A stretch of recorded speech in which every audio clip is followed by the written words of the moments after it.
Hello, welcome to AfriTales, where African stories live. Long ago, in the land we now call northern Nigeria, there lived brave kings and wise queens whose stories built the Hausa nation.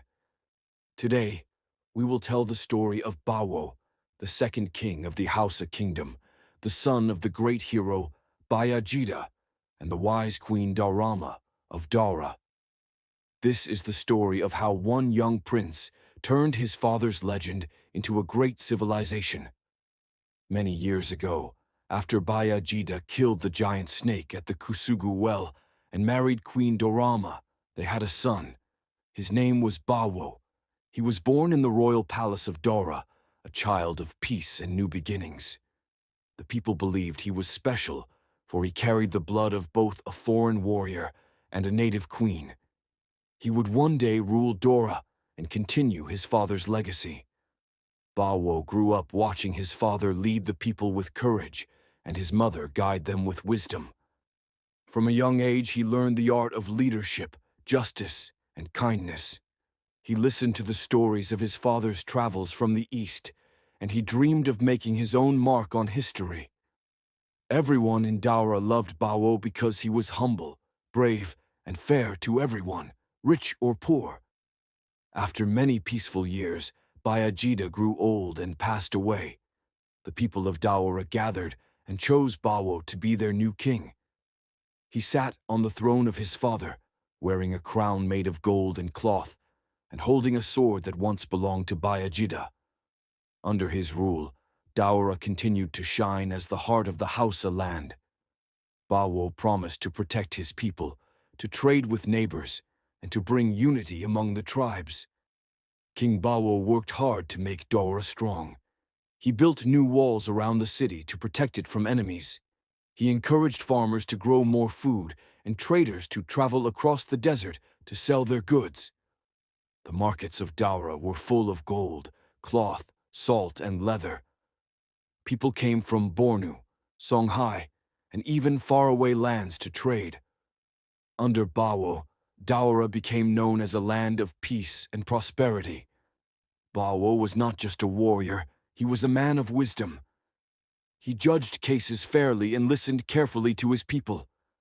If a poor man had a problem with a rich man, Bawo would hear both sides and decide with truth.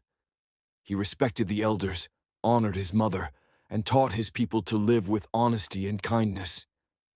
Everyone said, Bawo rules with the heart of a father. As years passed, Bawo married and had many children, but 7 of his sons became famous in history. Each one went out to found his own kingdom. Their names became the names of the 7 great Hausa states, known as the Hausa Bakwai.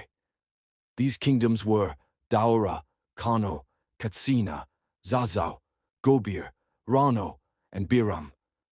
Each son carried the blood of Bayajida and Bawo, brave, strong, and proud. The Hausa Bakwai became powerful kingdoms. They traded with one another, shared the same language, and followed the same customs. Each had a king, a palace, and a market. They built beautiful cities with clay walls and tall gates.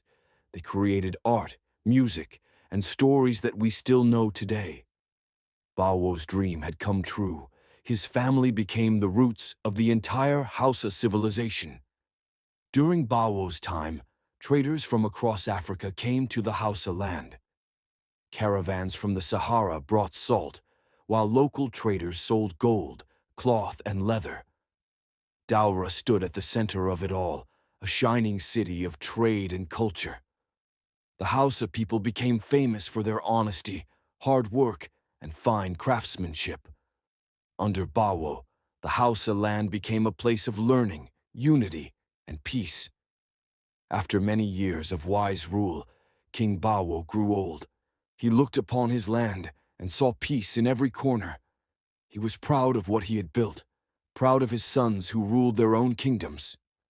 When he finally passed away, the people of Dara mourned deeply, but they also celebrated his life.